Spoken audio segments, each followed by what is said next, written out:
You don't need a reason to be creative.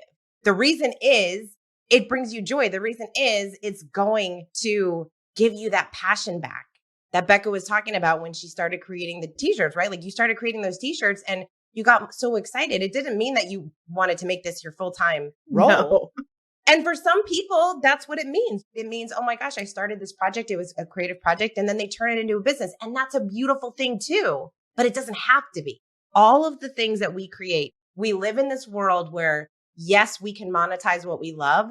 You don't have to monetize what you love. Like, is it possible? Absolutely. If you want to have a podcast and monetize it and make it your business, amazing, incredible, go after it. But you can also just start a podcast and see where it goes and see if you like it. And when you do that, it gives you all of these other opportunities, right? Like you meet all these cool people, you gain skills on how to do this technology stuff and how to be a better interviewer and how to stop saying ums and ahs and likes and you knows and all those things with public speaking. So you gain so much from exploring your creative pursuits. I get so jazzed up because I want to ask you another question, but I'm like, then you talk about working people, right? Your ideas at work become better. You start thinking outside of the box. And then you're like, it's magic, man. Like when it's magic. It is. So in the book, I talk about how your creative pursuits, they're living, breathing things inside of you. And all they need is love and attention. They want you to feed them so that they can feed your life. Like that's it. They just are there. They wish that you saw all of the things that they could do for your life. And we forget. I have friends that they love to paint. They're not even good at it, but they love it. And so they do it. And it's awesome. Yeah. Oh my gosh. I love everything that's happening in this conversation so far, but I'm going to ask you another question. You could talk about this in two ways and maybe you want to answer both questions or just one. So we can talk about what did you learn from the process of writing the book? Because that was a creative pursuit itself. Or have you learned about creativity that we might not have shared yet? Because we shared a lot of outcomes of creativity. So I want to know a big aha for you. So you can take it whatever direction you want. Okay. So I learned a lot in the book writing process. I think the answer goes hand in hand because creativity is, like you said, it's very vulnerable. I mean, I'm so excited the book's coming out. I'm also petrified that the book is coming out because now people are going to read it and not everyone's going to like it. And so one of the things that I learned is I think a lot of people, especially women, we deal with perfectionism. And that is myth number 6. Myth number 6 is it has to be perfect. And I found myself, even as I'm writing that chapter, it's so hard when we're creating and we get to the point where it is good, but we're scared to put it out because it's not perfect. I need to wait. It's not the right time yet. And so I think one of the things that I learned about writing is that creativity is a process and you have to be okay with being mediocre. You have to be okay with being really bad at something. I had never written a book before. I didn't write every day. The best writers in the world. I've read so many books on writing and I love studying Anne Lamott and Stephen King and Walter Mosley and Margaret Atwood and all of these incredible writers. And what do they all say? They all say you have to sit down and write. Every one of them calls it maybe something a little different, but it's the horrible first draft. Like you have to get out bad work. You can turn bad work into something magical. You can't turn nothing into something. That's right. I remember looking at my first draft and it was like, oof. What's crazy too is you can only get better by practicing and putting in the work. This goes to any creative endeavor. It also goes to business. I love talking about comedians because comedians, to me, that is the creative process. They have to sit down. They have to write all their jokes. They're at their homes. They're however they create. They're writing every day. They're writers. Comedians are writers. They're writing.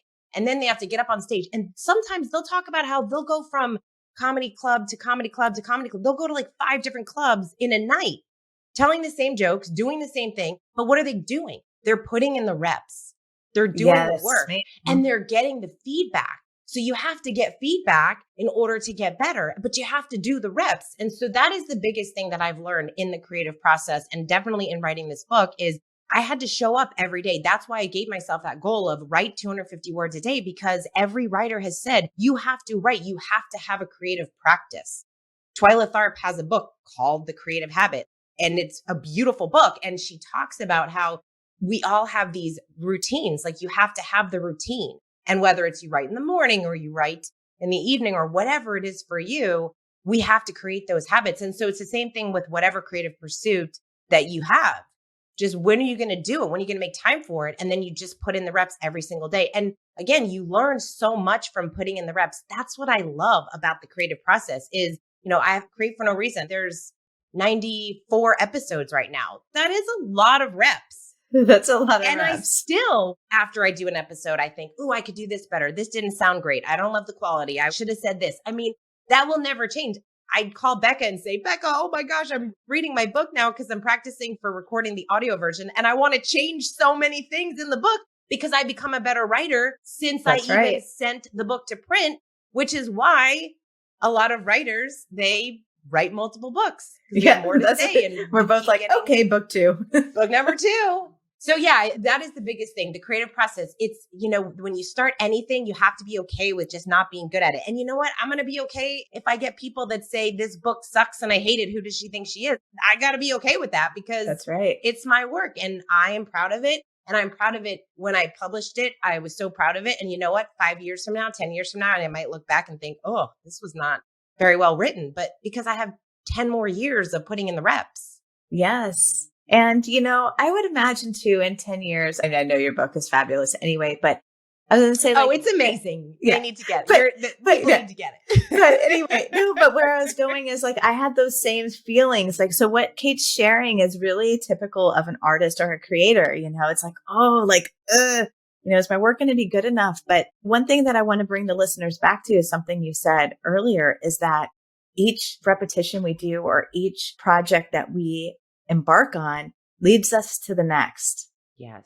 And then to the next and to the next. So I know when I was in my creative pursuit with Harness Your Inner CEO, I was freaking out multiple times, but now I'm coming up on, it's been out for about 1.5 years now. And I look at this and say, this book, I did get slammed in some reviews. I had lots of people who loved it, but guess what? The feedback from that book led me to what I'm writing about next. So it is exactly what you're saying. And that's why I love that you put all of this into a book because creativity is sometimes elusive for people. The next question I was going to ask you is, why are you passionate about this topic? But I also want to know about the passion loop because I think it's really cool to talk about the passion loop in the passion conversation, passion questions. I don't know. Combining questions. I love that you brought up the passion loop. I'm so happy we get to talk about it because I love that in the book. And I got to speak at one of Becca's events and I was so happy. The passion loop was so impactful for everybody. What's so great about that, it goes back to the feedback, right? When you have the opportunity to share your ideas, you see what sticks and what doesn't. Like, ooh, this really resonates with people, or maybe this particular thing doesn't. I'm so passionate about this because, again, going back to the start of my career, I've been so fortunate that I have worked for incredible people. I've had roles that I have loved. I know firsthand because I've lived my life this way.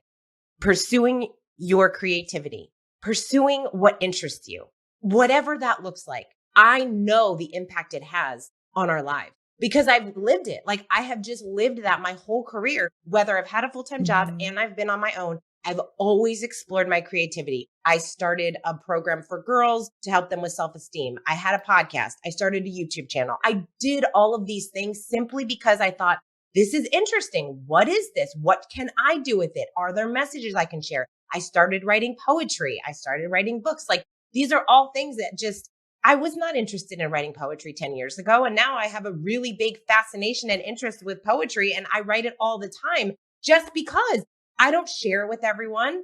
Some things I do, some things I don't. So I know how much allowing yourself to be creative does for you. So that is why I'm so passionate about it. I feel so blessed, whether it's leaders that I've had or just the wiring in my brain, but I want other people to recognize and realize, give yourself permission to be creative. You can love your job, right? Becca and I, we have full-time roles and I love what I do. Yeah, I love my job too. I absolutely love what I do. And if that's you, you still can do these other things.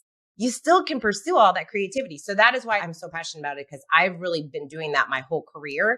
And I wanted to kind of teach people, hey, I've done this. Let me tell you some of the things that I've experienced and how it's helped not only me, but some of the clients that I work with and some of my friends that I get to help.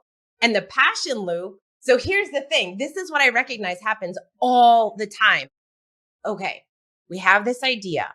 A long time ago, a friend of mine, she wanted to write this blog. She was talking about writing this blog. She was like, I'm going to write this blog for moms. And it was great. She wanted to help moms and she had like 4 kids. She had this whole idea. So you get this idea. So you think you're going to do this. Then all of a sudden, what happens? Almost immediately, as you're just excited about it, you start thinking about all of the excuses as to why you're not going to do it. I don't have time. I don't have the right equipment to make the videos. I don't know how to write. I don't know how to get up. You make all the excuses in the world as to why you're not going to do it. That's ridiculous. What happens is you make all those excuses and then you think maybe a couple months later, I really want to start that blog. I really want to start that podcast. I really want to write that book. And then you go through this whole loop. You're doing it again. Then you get excited. Then you make excuses. And all of a sudden you're back to, I should really write that blog. So 2 years later, I hadn't seen my friend in a while. I'm like, whatever happened to that blog? I'm still thinking about it. I still really want to do it. She was stuck in the passion loop. She really wanted to do it, but she was making all these excuses. And she thought they were really good excuses because she's like, I've been researching. And I've been, research is one thing that can be like a big excuse undercover. Oh, I have researched my way out of things. Oh my gosh. We research, we overcomplicate, we think, that's why when we look at platforms, when people are talking about writing a newsletter and they spend hours, should I use MailChimp or Aweber? Dude, pick one and roll with it. Just go. Like that is literally all you need to do.